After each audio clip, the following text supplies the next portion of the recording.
Good looking সামনাসামনি উনি দেখতে, তো আমি ওনাকে বলেছিলাম যে আপনি অনেক সুন্দর। সে অনেক অনেক হার্ড ওয়ার্ক করেছে। ও আল্লাহ, তাহলে তো আস্তাগফিরুল্লাহ।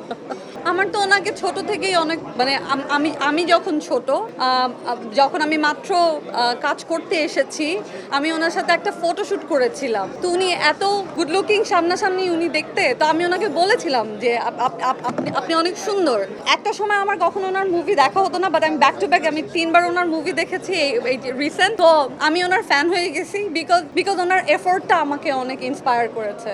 রাজকুমার, প্রিয়তমা and Rafi, yes Toofan definitely, but also Rajkumar, because ওইটাতে দেখে মনে হয়েছে যে সে অনেক অনেক হার্ড ওয়ার্ক করেছে।